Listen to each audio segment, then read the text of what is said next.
Hello everyone, my name is advocate Hanmat Lodhi and welcome to in my YouTube channel. दोस्तों, आज के इस video में हम बात करेंगे eligibility criteria for court marriage and what documents we need to do court marriage. So please see the video completely. After that you can understand what documents you need and what is the process for court marriage. First of all, anyone who want to perform their court marriage must have fulfill the eligibility criteria for their court marriage.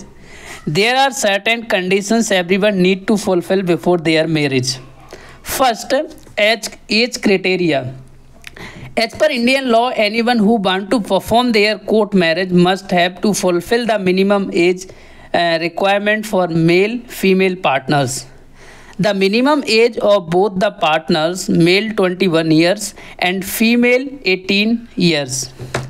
And second points है mutual consent of partner. इसके पहले हम पहला para समझ लेते हैं। Basically इसमें अगर आपको कोर्ट मैरिज करना है तो लड़के की एज लाइक मेल पार्टनर की एज 21 ईयर्स होना चाहिए और फीमेल पार्टनर की एज 18 ईयर्स कंप्लीट होना चाहिए। सेकेंड पॉइंट्स है mutual consent of partners. Approval of both partner is very important. Both the partner want to marry each other. They have taken this decision to perform the marriage without any pressure or force. तो basically दोनों की mutual consent होना चाहिए, दोनों ready होना चाहिए शादी के लिए। ऐसा नहीं कि लड़की तैयार नहीं है और आप ज़बरदस्ती कोर्ट मैरिज कर रहे हैं, धमकी देके या कोई भी रीज़न के साथ, तो फिर वो ऐसी मैरिज जो है वैलिड नहीं मानी जाएगी। उसके बाद नॉन प्रोहिबिटेड रिलेशनशिप। जैसा कि आप सभी लोग जानते हो कि कुछ हर एक रिलीजन में कुछ कस्टम्स होती हैं, तो उसमें क्या होता है कि शादी को रोक दिया जाता है। जैसे कि आप जो है हिंदुओं में है कि आप जो है सिस्टर से शादी नहीं कर सकते, मदर सिस्टर से, मतलब बहुत सारे रूल्स हैं शादी को लेके। तो आपको नॉन प्रोहिबिटेड रिलेशनशिप जो है आपको देखना पड़ेगा कि हमारे हिंदू में जो कानून है क्या कहता है। तो वो रिलेशनशिप जो है जो प्रोहिबिटेड नहीं करना चाहिए। उसके बाद हम बात करते हैं नो एक्टिव रिलेशनशिप। लाइक आप पहले से जो है रिलेशनशिप में ना हो किसी के साथ रिलेशनशिप में, फिर वो बाइगेमी बन जाएगी। Bigamy is not allow. Both the partner must not have a prior active relationship. In the case of prior relationship, either they have got the divorce decree from the court or of the spouses is not living. A death certificate of divorce decree will be needed. ठीक है। अब उसके बाद हम बात करते हैं important document required for the court marriage. तो कौन कौन से डॉक्यूमेंट्स की ज़रूरत है आपको कोर्ट मैरिज के लिए, उनकी बात करेंगे। सबसे पहले हम बात करते हैं documents for male and female partner. There are certain documents are needed for the court marriage of both partners and witnesses. List of documents both the partners and witness required for court marriage. तो आपको कौन कौन से documents की ज़रूरत है। सबसे पहले आइडेंटिटी प्रूफ आपकी चाहिए। आइडेंटिटी प्रूफ में आपका पैन कार्ड हो सकता है, आपका ड्राइविंग लाइसेंस हो सकता है, आपका पासपोर्ट हो सकता है।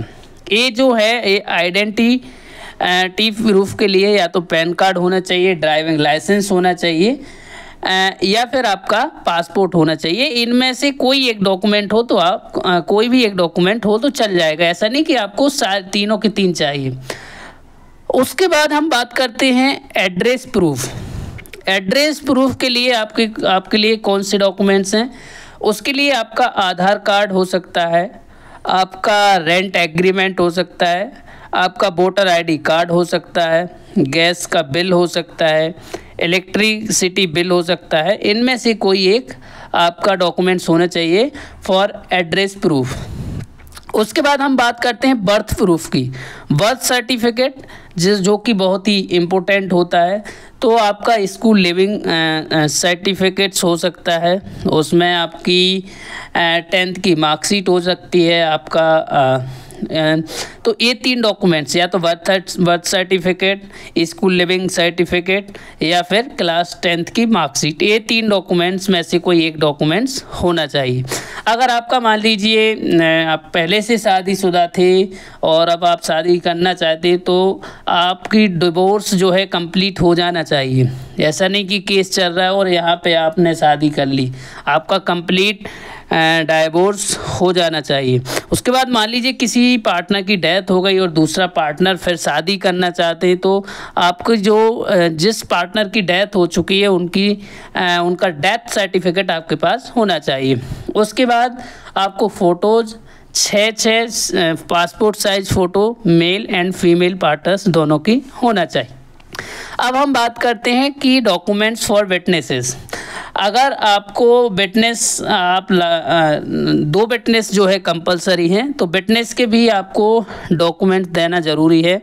वही आइडेंटिटी प्रूफ और एक एड्रेस प्रूफ, वही सेम डॉक्यूमेंट्स हैं। PAN card, driving licence, passports, एक इनमें से एक डॉक्यूमेंट्स। उसके बाद एड्रेस प्रूफ में आधार कार्ड हो सकता है, रेंट एग्रीमेंट्स हो सकता है। एंड देन उसके बाद 2 photo of all the witnesses, तो 2 फ़ोटो भी विटनेस की होना चाहिए।